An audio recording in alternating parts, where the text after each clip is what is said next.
Good morning, सुप्रभात। आप सभी का अपना स्वागत है आपके अपने YouTube channel MS team education में। हम लोग क्लास 11th का पढ़ रहे हैं रिलेशन में हमने 2.2 का कुछ प्रश्न प्रश्न नंबर 1 से लेकर के प्रश्न नंबर 4 तक हल किए थे। हमें उम्मीद है आप लोग प्रश्न वीडियो देखे होंगे और वीडियो आपको काफ़ी पसंद आई होगी। तो चलिए आज हम लोग उसके आगे का सवाल देखते हैं। तो शुरू करते हैं। सवाल नंबर जो हमारा 5 है, देखते हैं क्या है।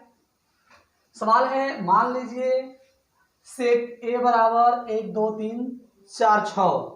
मान लीजिए आर यानी ये आपका रिलेशन है। आर ए पर ए बी पेयर है जो संबंध है ए बी एलिमेंट ए संख्या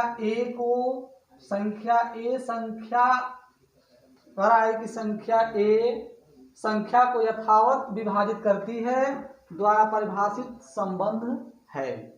ध्यान दीजिएगा, ये प्रश्न कहने का मतलब ये है कि आप देख रहे हैं यह जो पेयर बन रहा है ए बी, उसमें जो ए होगा यथावत यानी ए को भी और बी को दोनों को विभाजित करता है। जो यहाँ दे रहा है कि जो ए बी संबंध है ए बी एलिमेंट ए संख्या को यथावत विभाजित करता है, यानी उस पेयर का जो ए होगा यानी एक्स वाला जो आपका युग्म होगा वह ए और बी दोनों को क्या करता है, विभाजित करता है। जिसमें कह रहा है कि ए और बी यानी स्मॉल ए और बी वह किससे संबंधित है, सेट ए से संबंधित है। तो हमें पहला जो प्रश्न है उसमें रिलेशन बताना है। तो रिलेशन हम निकालते हैं, जो हमारा कंडीशन है उसके अकॉर्डिंग चलते हैं यहाँ। तो हम जब रिलेशन निकालेंगे तो देखिए कैसे निकालेंगे। जो यह रिलेशन होगा, कह रहा है कि हमें इसमें ए भी संबंधित है, तो हम देखेंगे कि यह कौन कौन सा होगा जो ए और बी दोनों को हेल्प करेगा। देखिए हम एक एक लेंगे तो देखिए यह जो ए है वह इसको विभाजित करता है और इसको भी करता है। अगर हम लोग 1 2 लेते हैं तो यह ए है, ए एक को विभाजित करेगा, 2 को भी करेगा। उसके बाद 1 3 लेंगे तो 1 3 को भी करेगा। वैसे ही 1 4 लेंगे, वैसे ही 1 6 लेंगे, क्योंकि इसमें जो ए है वो सबको दोनों को विभाजित कर देगा। एक से तो सारी संख्या विभाजित होती है। अब चलते हैं 2 के पास, तो 2 2 लेंगे। क्या लेंगे, 2 और 2, क्योंकि ए की जगह पर यह 2 है और बी भी 2 है। अब 2 3 नहीं ले सकते हैं, क्योंकि जो हमारा पहला होगा उससे दोनों विभाजित होना चाहिए, तो नहीं होगा, यानी 2 4 लेंगे, 2 4। उसके बाद लेंगे हम लोग 2 6, 4 हो गया 6। अब चलेंगे 3 के पास, तो 3 3 होगा और 3 6 होगा। 4 के पास चलेंगे तो केवल 4 4 होगा, उसके बाद 6 6 होगा। आपने समझा कि हमने सारे पेयर को नहीं लिए, क्योंकि इसमें आपका शर्त दिया है कि जो ए बी है वो संबंधित है ए बी से, लेकिन उसमें दे रहा है कि जो संख्याएं होंगी, संख्याएं माने ए बी, वह ए संख्या को यथावत विभाजित करती हैं। तो आपने देख लिया, ये हमारा हो गया रिलेशन। अब इसमें हमें प्रश्न नंबर 2 देखना है। कह रहा है कि प्रांत यानी डोमेन पूछ रहा है। तो डोमेन क्या होता है, तो डोमेन आपको पता है किसी भी रिलेशन का जो पहले घटक के तत्व होते हैं, अवयव होते हैं, उनका जो समुच्चय होता है वही कहलाता है आपका डोमेन। यानी यहाँ लिखेंगे तो हो जाएगा प्रांत, यानी डोमेन लिख सकते हैं, तो हम प्रांत ही लिख देते हैं। यहाँ देखिएगा जो इसका प्रांत होगा, तो देखिए इसमें जो पहले घटक हैं, तो पहले घटक में 1 1 1 1 1 यहाँ तक एक ही है, तो सिर्फ 1 लिया जाएगा, उतना बार नहीं लिया जाएगा, भले प्रथम घटक है। उसके बाद 2 3 बार है तो 1 ही 2 लिया जाएगा। 3 2 बार है, 1 बार लिया जाएगा, और ये 4 1 बार है और ये 6 है। यहाँ हमने निकाल दिया अपना प्रांत यानी डोमेन। तीसरा हमारा है रेंज हो जाएगा यानी परिसर।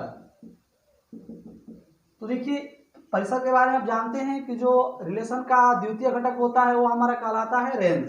तो द्वितीय घटक में देखिए यहाँ 1 है, 2 है, 3 है, 4 है और 6 है, यही होगा। अब इसका पुनरावृत्ति होगा तो इससे अतिरिक्त हो ही नहीं सकता है, तो आपका आंसर बस यही हो जाएगा।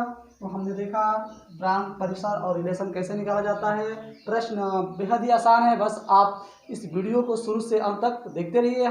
सारा सवाल आपको समझ में आएगा, तो आप इसे नोट करिए ताकि अगला प्रश्न बताया जाए। देखते हैं प्रश्न नंबर 6 कह रहा है कि रिलेशन x आपका x और x+5 संबंध है x एलिमेंट 0 1 2 3 4 5 द्वारा परिभाषित संबंध r के प्रांत और परिसर यानी ज्ञात कीजिए। यानी यहाँ सिर्फ रिलेशन नहीं ज्ञात करना है, रिलेशन दिया है लेकिन रिलेशन पूछ नहीं रहा है, हमें केवल डोमेन और रेंज ज्ञात करना है। तो देखिए उससे पहले डोमेन और रेंज ज्ञात करने के लिए हम लोगों को रिलेशन ज्ञात करना जरूरी होता है। तो पहले रिलेशन देख लेते हैं। जो रिलेशन होगा वह रिलेशन r, देखिए यहाँ दिया हुआ है कि जो x होगा उससे अधिक y वाला होगा, यानी x जहाँ पर दिया है 0 तक, देखिए वो हो जाएगा आपका, अगर हम x बराबर 0 रखते हैं तो ये जो हमारा होगा वो 5 अधिक है तो 5 हो जाएगा। अगर हम लोग 1 रखते हैं तो 6 होगा, 2 रखते हैं तो 5 अधिक 7 हो जाएगा। अगर हम लोग 3 रखते हैं तो 8 होगा, अगर 4 रखते हैं तो 9 होगा, यदि हम लोग 5 रखते हैं तो क्या हो जाएगा 10 हो जाएगा।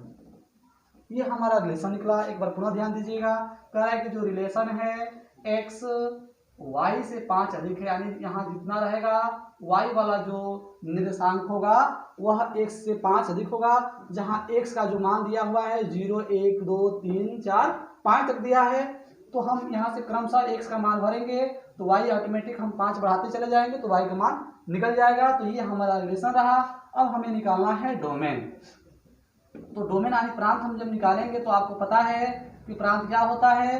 तो प्रांत का मतलब ये होता है कि जो रिलेशन का पहले घटक के अवयव होते हैं उनका समुच्चय ही कहलाता है आपका डोमेन। तो देखिए 0 हो जाएगा, 1 हो जाएगा, 2 3 4 5, ये हमारा हो गया डोमेन। अब रहा हमारा रेंज यानी परिसर। तो परिसर आपको पता है रिलेशन का जो द्वितीय घटक होता है, द्वितीय घटक क्या है 5 है 6 है 7 8 9 और 10। तो इस तरह से हमने देखा कि जो प्रश्न नंबर 6 है उसका रिलेशन भी निकाले, रेंज डोमेन कैसे निकलता है। अब हम लोग सभी प्रश्न में देख रहे हैं कि डोमेन रिलेशन और रेंज पूछ रहा है, तो हमें उम्मीद है आपको अब समझ में आ गया होगा। आप यहाँ से सारा क्वेश्चन हल कर सकते हैं, लेकिन 1-2 क्वेश्चन और हम बता रहे हैं। अगर आपको अदर जो भी हमारे प्रकाशन की किताबें हैं अगर उससे कोई प्रश्न है तो आप कमेंट करिए, या एग्जाम्पल का कोई क्वेश्चन हो तो उसे भी कमेंट करके बताइए कि सर ये प्रश्न बता दीजिए, आपको अगले वीडियो में जरूर बताया जाएगा, लेकिन आप कमेंट करें तब। तो इस प्रश्न को आप नोट करें ताकि आगे बढ़ा जाए। प्रश्न नंबर 7 देखते हैं। प्रश्न नंबर 7 है संबंध r x और x क्यू, यानी जो भी x होगा y वाला एक क्या होगा y की q के बराबर होगा। कह रहा है कि जो x है वह 10 से कम अभाज्य संख्या है, यानी जो x होगा उसका जो निर्देशांक होगा वह 10 से कम अभाज्य संख्या होगा। अब उसका q कर देंगे वो y वाला निकल जाएगा। तो पहले हम लिखते हैं तो x निकालते हैं कि आखिर x का मान क्या होगा। तो x निकालिए, x देखिए आपका कह रहा है 10 से कम अभाज्य संख्या। तो आपको पता है कि अभाज्य सबसे छोटी अभाज्य संख्या 2 होती है, उसके बाद 3 होता है, उसके बाद 5 होता है, उसके बाद 7 होता है। अर्थात 2 3 5 7 10 से कम अभाज्य संख्या होगा 9 होगा। तो 9 आपका विषम संख्या है लेकिन वह भाज्य है, तो इतना ही होगा। अब हम रिलेशन निकालते हैं। तो रिलेशन निकालेंगे तो रिलेशन हमारा हो जाएगा, देखिए ध्यान से, जब हम x बराबर क्या रखेंगे 2 रखेंगे। अब कह रहा है कि y क्या हो जाएगा, उसका q है तो 2 का q हो जाएगा। अगर हम x बराबर 3 रखते हैं तो वह 3 का q हो जाएगा। अगर हम x बराबर 5 रखते हैं ये 5 का q हो जाएगा। अगर हम x बराबर 7 रखते हैं ये 7 का q हो जाएगा। इसको अगर हम q कर दें तो देखिए क्या होगा, ये हो जाएगा हमारा 2 का q करने पर होता है 8, ये 3 है 3 का करेंगे तो 27 होगा, ये 5 है 5 का करेंगे तो 125 होगा, और ये 7 है करेंगे तो इसका होगा 343। तो इस तरह से हमारा ये निकल गया रिलेशन। इस प्रश्न में केवल रिलेशन कह रहा है कि रिलेशन को रोस्टर रूप में लिखना था, इसमें आपका रेंज और जो होता है डोमेन नहीं ज्ञात करना है। तो आप इसमें रिलेशन देखें, बहुत ही आसान है। हमें लग रहा है कि आप लोगों को समझ में आ रहा होगा, क्योंकि एकदम अब सिंपल क्वेश्चन होते जा रहा है, आप मेहनत कर रहे हैं, इसके वजह से ये प्रश्न है जो आसान हो रहा है। तो आप इसे नोट कर लीजिए ताकि अगला प्रश्न बताया जाए तो नोट करिए।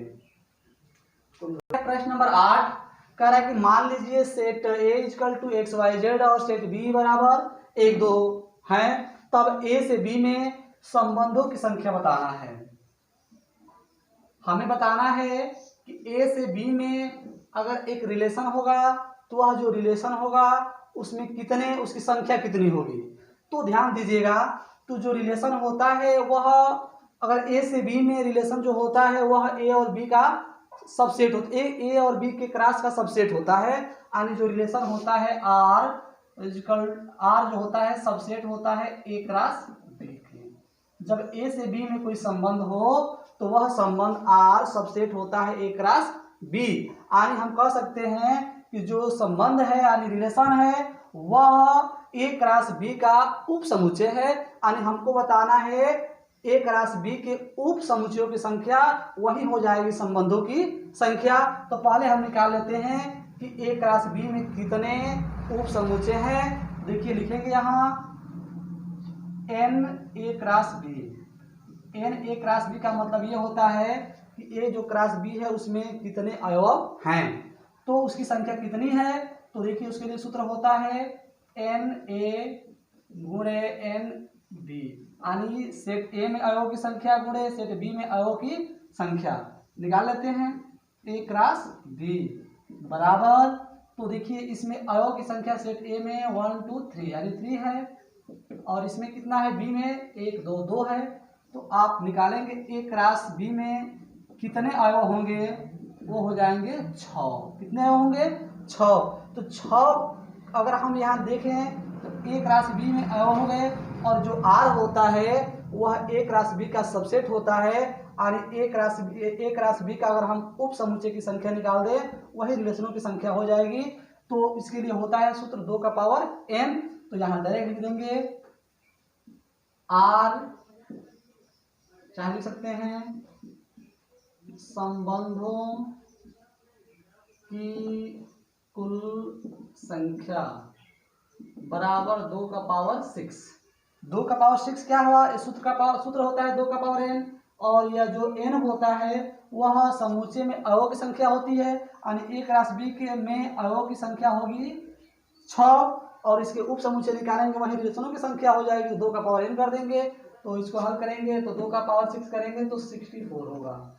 इस तरह से हमने देख लिया कि जो प्रश्न नंबर 8 है उसमें ए से बी में कोई संबंध है, उसमें संबंधों की संख्या कितनी होगी 64। क्या संबंध होगा ये बताना नहीं है, बस संख्या पूछा है।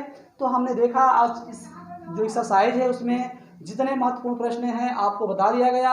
अब इसमें एक सवाल बचा है मात्र 9 नंबर, वो भी बेहद आसान है, आपके लिए मैं छोड़ जा रहा हूँ। आप उसे करिएगा, कमेंट करके बताइएगा ताकि अगले वीडियो में आपको उसको बता दिया जाए। अगर आप कमेंट नहीं करते हैं तो हम लोग अगले वीडियो में अगले चैप्टर में मिलेंगे, और हम उम्मीद करते हैं कि जो भी आज का वीडियो है आप सबको पसंद आया होगा।